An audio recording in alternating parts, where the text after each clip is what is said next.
শ্বশুরকে বাবা সাজিয়ে ভারতে হাসনাবাদের কাঠুরিয়াপাড়ায় আস্তানা একাধিক বাংলাদেশের। হাসনাবাদের মেয়েকে বিয়ে করে এখানেই বসবাস। শ্বশুরকে বাবা সাজিয়ে ভুয়ো ভোটার কার্ড। অভিযুক্ত আব্দুল হকের বাড়িতে নিউজ 18 বাংলা।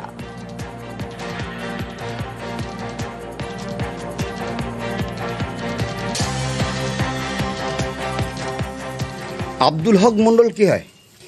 আমার স্বামী। তার মনসুর মন্ডল আব্দুল হকের বাবা কি করে হলো ভোটার লিস্টে?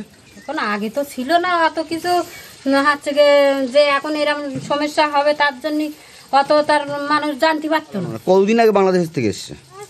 40-50 বছর হয়ে গেছে। তাই হয় কোনো দিন? তাহলে তো এখানে তো ভোটার 2002 সালে ভোটার লিস্টে নাম নেই। বাইরে কাজ করতে তা কিছু থাকতে। আপনার বাবারা কতদিন আগে বাংলাদেশ থেকে এসছে? হচ্ছে কি করে বলবো, তখন সব কাগজপত্র যারা করেছে মেম্বার প্রধানরা না করলে কি আমরা কিভাবে করতে পারি? ও, তার মানে মেম্বার প্রধানরা এর সঙ্গে জড়িত, তাই তো? টাকা পয়সা দিয়েছিলেন মেম্বার প্রধানদের? কেন টাকা পয়সা দেবো কেন? ভারতীয় বাবা মায়ের বাংলাদেশি ছেলে। হ্যাঁ, ঠিক শুনছেন, হাসনাবাদের কাঠুরিয়াপাড়ায় জালিয়াতের একেবারে ছড়াছড়ি। স্থানীয় বাসিন্দাকে বাবা মা সাজিয়ে জাল পরিচয়পত্র।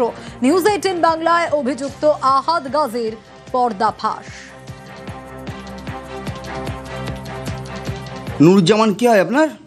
আমার স্বামী। আবার কি হবে?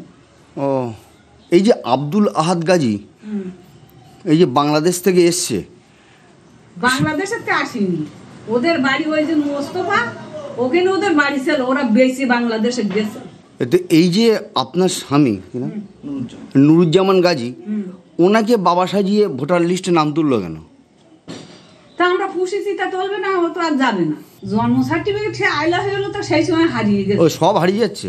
স্কুল সার্টিফিকেট আছে, 2002 সালে তো ভোটার লিস্টে নাম নেই। তখন তো আমার কোনো ছেলে হয়নি।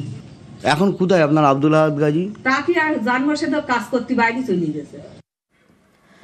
পঞ্চায়েত সদস্যের মদতে জালিয়াতির অভিযোগ অস্বীকার হাসনাবাদ পঞ্চায়েত সমিতির। নির্বাচন কমিশনের দিকে আঙুল পঞ্চায়েতের। বাংলাদেশি যাদের কথা আপনারা বলছেন, ইলেকশন কমিশনের লোকজন যারা ভোটের কাজের সঙ্গে যুক্ত, তাদের ত্রুটি বিচ্যুতি আছে। কোনো পার্টি তো তাদেরকে বৈধতা দেয় না, বা ভোটার লিস্টে নাম তোলে না, বা ভোটার কার্ড দেয় না। ত্রুটি বিচ্যুতিটা যদি করে থাকে ইলেকশন কমিশন করেছে। ইলেকশন কমিশন কী করবে সেটা তাদের বিষয়, এখানে আমাদের কোনো এখতিয়ার নেই। যদি এর সঙ্গে কেউ যুক্ত থাকে সেটা তার ব্যক্তিগত ব্যাপার।